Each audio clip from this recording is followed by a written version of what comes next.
Okay, Piero started with a little bit of history, so I'm going to do the same. And let's just start in the 20th century. You know, the first half of the 20th century was dominated by people like this. We thought of work as being physical labor. And then in the second half of the 20th century, we saw more work shift to being knowledgeable, where people weren't using their muscles. They were using their brains, and they were typing on these new things, these computers. And this is what it started out as, was writing instructions like this in a very arcane way, and trying to automate tasks that would otherwise be done by hand by very precisely describing exactly what needs to be done. Contrast that to the way people learn how to do something and pass that on to the next generation. So here I am with my first tutor, my mom. You know, she didn't give me precise instructions on exactly what to do, but rather we interacted. And through examples, I ended up learning things, and that's how we all learn. And I think what artificial intelligence is being able to interact with computers this way rather than the previous way. And I should also say that this is my dad, my other tutor. He was a math professor, and my mom went on to become an English professor. So, you know, if Google is a combination of words and math, then I'm the combination of mom and dad. And linguistics does come into play, and we'll get more of that. So, you know, computer science is the learning by explicit instructions, then artificial intelligence is learning by observing and doing. And why would you want those two approaches? Well, the first approach works great if you know exactly what to do. If you want to balance your checkbook, you know exactly what the instructions are for when you add and when you subtract and so on. And sort of traditional computer science can handle that, and the banking stuff works. What if you don't know what to do? What if you say, you know, I want to be able to recognize somebody's face? Well, we can all do that, but we don't know how to do it. So instead, we can teach a computer to do that by showing them examples and saying, well, in this example, this is what I do. And that's what artificial intelligence mostly is teaching computers by example. So I'm going to give you some places within AI just to sort of try to cover the field. We'll start off with robotics. And there's a big push now to make robots that are easier to program. This is Rod Brooks' company. He has a robot called Baxter, which is used for industrial processes. And rather than programming it by typing instructions, you just tell it what to do. You grab its arm and you say, you know, I want you to go here. You grab the arm and you say, pick this thing off the belt and put it over here. And then pick this one up and put it over here. You show it a couple of examples, and it learns what to do. And it learns to find them on the belt, even if they aren't coming in all exactly the same place. It learns that you should fill up the box and put each one in an empty spot, not put each one in a spot exactly where it was before. So there's kind of a partnership where it knew nothing to begin with except these kind of general ideas. And you teach it what to do, and it understands what you mean rather than following exactly, I should look at exactly these coordinates. Now, let's take a completely different example. Say we wanted to do historical social science. Say I'm a social scientist, and I'm interested in the question of how do people perceive the United States? Is it a federation of states, or is it a single republic? We kind of have both of these views. Now, if I was a historian, I'd start reading some books, and if I wanted to track how our views evolved over time, I'd have to read lots of different books and lots of different time places, and you know, that's going to be a lot of work. Is there a shortcut to get around it? Well, there is, and you won't get a definitive answer, but here's one thing you can do.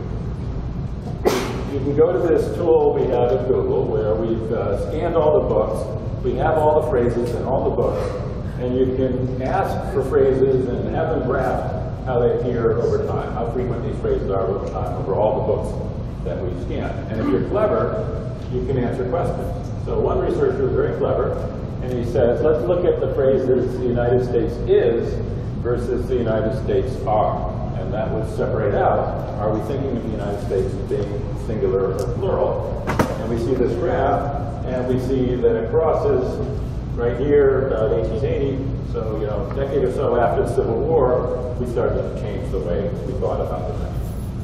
Now, this isn't a definitive answer. You know, I would write a paper based only on this one query, but that was certainly a lot faster than reading that pile of 200 books.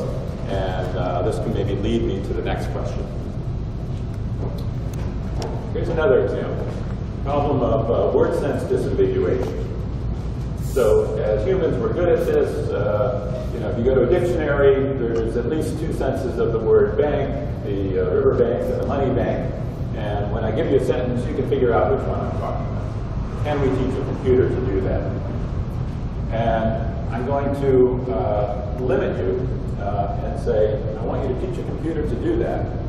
In fact, I want you to teach a computer to do it in general. I'm going to give you, all I'm going to give you is two definitions, the text of two definitions that come out of a dictionary, and then a bunch of sample sentences just taken off the internet. And from that, I want you to learn which is which. I'm not even going to tell you what the right answers are for the sample sentences. You're going to have to figure that out on your own. That seems like a tough task. And it seems like, you know, if we have to know everything about linguistics and a full theory of English, that's going to be really hard. But maybe we can sort of cheat and get the answer without knowing everything about linguistics. So how are we going to do it? So here's the example. You know, we give you all these sentences. It's got the word bank. So now we can go back and we can say, you know, which of these sentences have words from which bag, and count them up. And you know, I said it's just counting. It's actually a little bit more complicated than that. There's a probabilistic model of where they came from that doesn't only do counting. There's more complications. But that's basically it. Is there more red words or more blue words? And then you make your guess. And then you augment the model, you make the model better, and you've made a guess, and you can see whether you got it right or not. So how well is this model? Who has any idea? What percentage do you think you would get right after doing a model like this? You know, if you could get 50% by guessing, how well do you think a model like this would? 99, 98. 99, 98, okay, good. You have a lot of confidence. Well, let's see. So what it depends on is how much do you train it? How many words of these sentences do you give it? Now, if you give it 1 million words of training data, and there are 4 different algorithms here that come from the published literature, and these are slight details about how you do the counting and the probabilities and so on. But they get 82 to 85% with this 1 million. And in the old days, what you would do now is you could say, oh, well, this blue model here, that seems like that's the good one. So if I'm going to be clever, maybe I'll come up with a slight modification of that algorithm, and maybe that'll get 86%. But you can keep on doing that, and you don't get that far. And rather than try to go in that direction of modifying these algorithms, there's another direction we can go. Let's go out in this direction. Saying, let's not stop at only gathering 1 million words. There's lots of words on the internet. Let's go out and gather some more. So if you get 10 million words, now we're up to 92%. And something else that's interesting is what we thought was the best algorithm, the blue one at 1 million words, is now the worst one with 10 million words. So if we spent a lot of time studying this one and trying to make it better, that might have been a mistake. And of course, it's easy to go out. You get 100 million words, now we're up at 94%, and 1 billion words, you guys nailed it, it's 97% or so. So this is the power of having a terrible model of English, but a lot of examples, and having that model improve each time you add to it by having a new example. And what we saw here was this type of schematic curve, where as we get more data, where we go from tens of thousands of examples to millions and billions of examples, our quality of the solution goes up. And I can say that Google is built on looking for problems that have this type of curve. Right? So not everything is going to be like this. Some, you get more data, it doesn't seem to help very much. but if you can look for places where this does happen, where it's easy to make improvements by having more data, then you can make rapid progress. Okay, let's look at another example, slightly more complicated linguistic example of machine translation. So how do we do that? Well, as I was walking in here, I saw a sign that looked something like this. This came from another day, but there was a sign similar to this in the parking lot. And here's a great example of data. Here we have two pieces of data, parallel translation.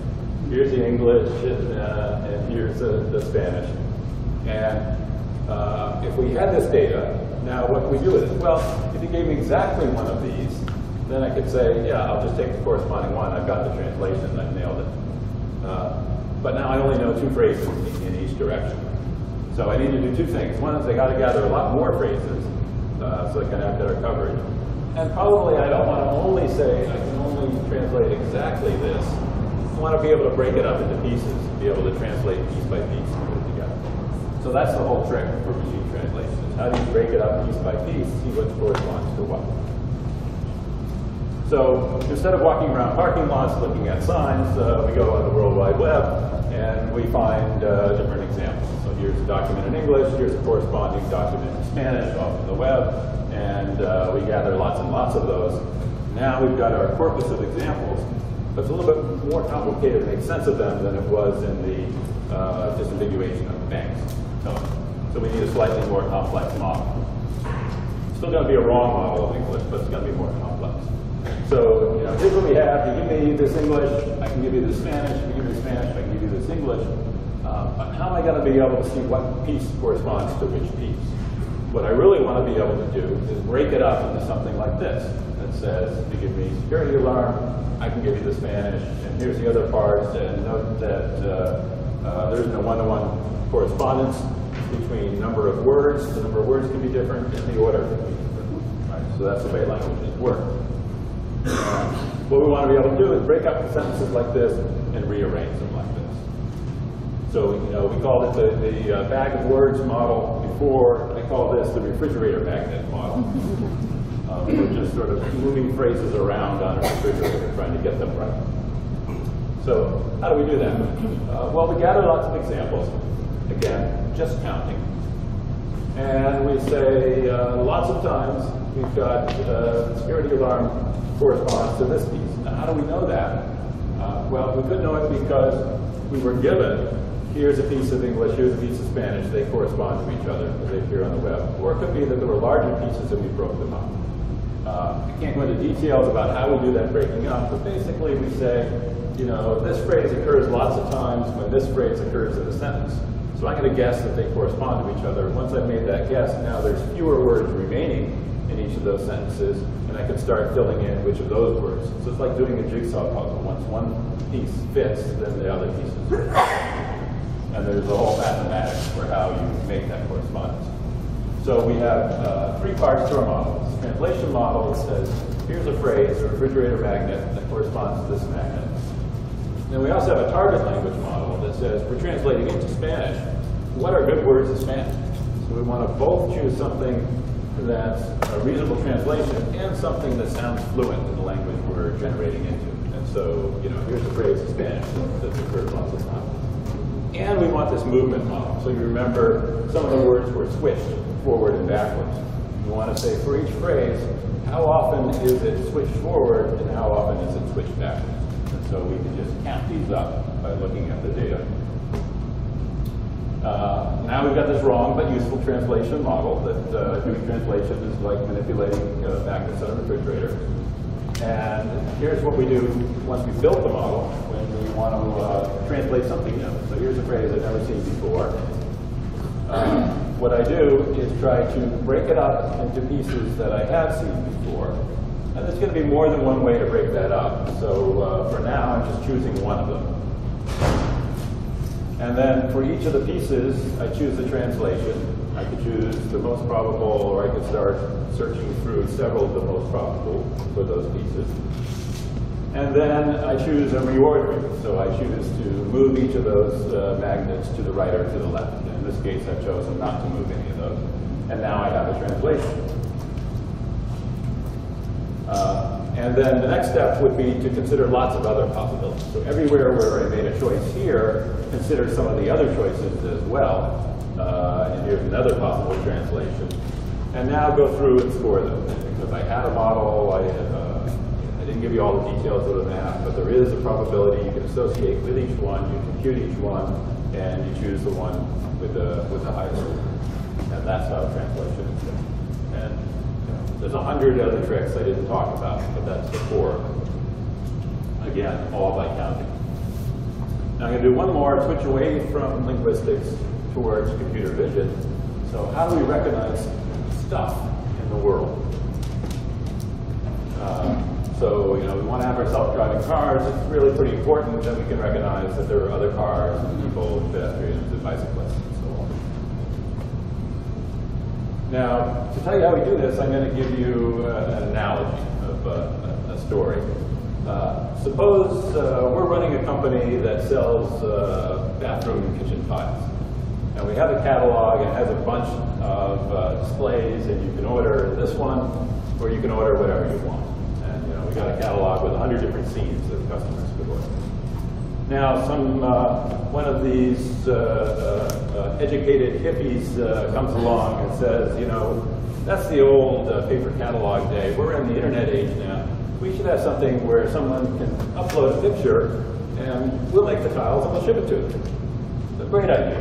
You upload whatever picture you want. You don't have to have the picture we already have. We'll cut it up into pieces and we'll ship you the tiles. And that proves to be very popular. But the problem is, and it goes like this, here's a picture, we give it to you.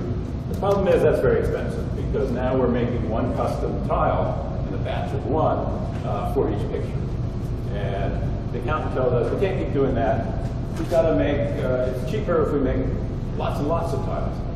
But we don't know what pictures are going to be ordered yet. So what we want to do is we want to have an inventory of tiles that are sort of the most popular tiles that are going to be ordered in the future.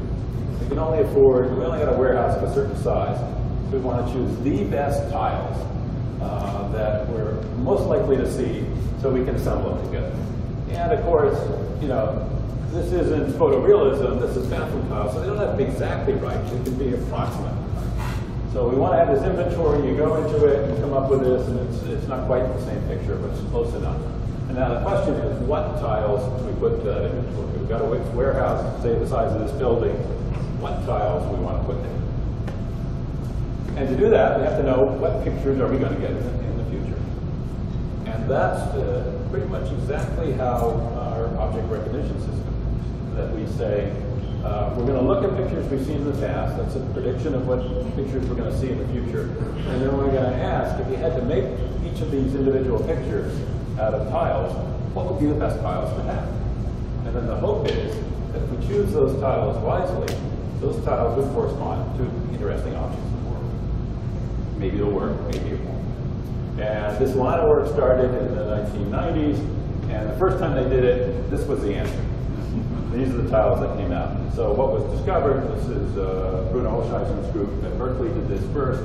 So he made the amazing discovery that pictures can be made out of lines. Now, of course, my kindergartner also made that discovery, and anybody with a crayon or a pencil makes that discovery. So it was interesting, but didn't really get that far. So the next step is to say, instead of having just one inventory of tiles, maybe we could have a multi-level inventory. Say, yeah, at one level, we'll have really teeny tiles that are made out of lines, but maybe you assemble those into larger ones, and those might be something more interesting, and those into larger ones still. And now maybe you'll get objects out of them. And this was work done a little bit later by Jeff Hinton's group at Toronto and Norvig's group at Stanford. And for the first time it worked. So at the first level of inventory, yeah, they recovered that pictures are made out of lines. But if you give it a collection of pictures, it discovers that there are eyes and noses, and that those go together into faces. And over here, that there are doors and wheels, and those go together into cars.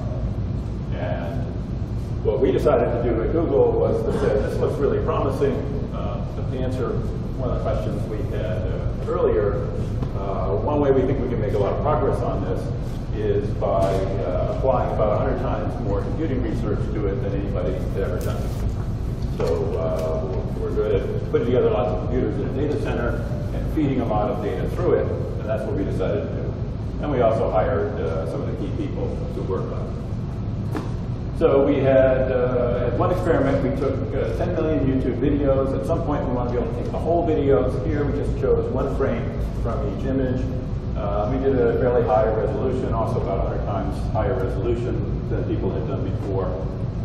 And put them together and asked the system, come up with the best inventory, come up with the best pieces that represent these 10 million YouTube videos. And, you know, when it's YouTube in, it's cats out. That's sort of inevitable. So if you squint a little bit, you can see this is a representation of one of the inventory units in our inventory says this is the best possible thing that I recognize. It is cat. And another one recognizes human faces, also very popular within these image sets. So we didn't tell it that there was such a thing as a cat or a person. It just said, if I'm going to try to represent all the pictures, this is where I'm going to spend some of my inventory on, is recognizing these types of objects. And then if you ask it, find objects that correspond to this thing that you decided to represent, it's very good at saying those are cats and these are people. And of course, it doesn't have the word cat and person. We could later train that in by combining images and words. All it knows is that there's something coherent, that those things are all the same, and these things are all the same. Here's another example. So this was on a different data set, one of the standard computer vision data sets, and we asked it to cluster things together. And interesting, the choices it made. So it has this idea of textures. The sort of circular blob textures is one thing that it allocated an inventory piece to. So there is this idea of diagonal lines in one direction and the other direction. This idea of circles. And then more concretely, yellow flowers, and ducks, and zebras, and keyboards, and wine bottles, and pizza, and so on. So recognize all of these are important objects in the world. Okay, so I hope that gave you sort of a whirlwind tour of some of the things that we can do. Now I want to talk about the future, and that was try to address one of the questions that was asked. And I'm going to give you another analogy. This is from Douglas Adams in Hitchhiker's Guide to the Galaxy. And so, you know, our intrepid hitchhikers are plummeting through space, and they find themselves on board this gigantic spaceship called an Ark. It's the B Ark. And they're on there, and they notice there's like thousands of people in suspended automation, but there aren't very many awake people on board. Finally, they find their way to the captain. They ask the captain, what's up? And the captain says, oh, well, you know, on our planet, the scientists told us that the sun was about to go nova, and we all had to evacuate. And they told us, we're going to put everybody on 3 ships.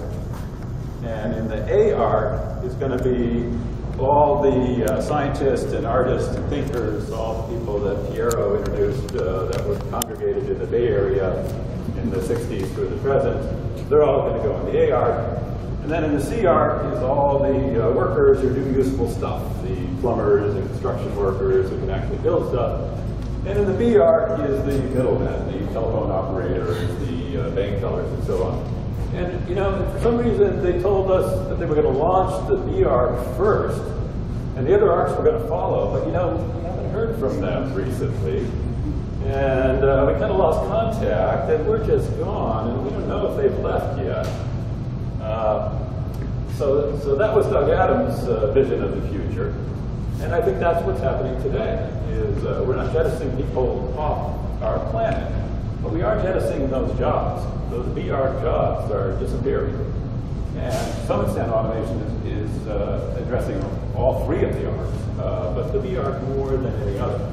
And so we are seeing problems with the economy, with unemployment, with income inequality, and that's going to get worse. And some of that is artificial intelligence. I think most of it is communication and replication. So the fact that we can have zero-cost marginal goods, all the intellectual property goods that you can duplicate for free, and that you can sell them anywhere in the world, automatically contributes to this income inequality. And we It used to be, if you were a tomato farmer, you know, and you were twice as good as a neighboring farmer, maybe you could sell twice as much stuff, but you could only sell it in your local area, and you couldn't sell infinite. You could only produce so much. Now, if you're an app maker and your app is slightly better than somebody else, then you capture the whole market and they get nothing. You can sell anywhere in the world. And so this inevitably leads to this income inequality. And we're going to have to figure out how we want to deal with this. How are we going to distribute our wealth, and how are we going to find some useful life for all these PR people that we can't just jettison off into space. Okay. So the future ends with a question mark. I'll stop here. Now, I guess first you should tell me if I didn't answer all the questions that came before, and then we can see how much time we have for new questions.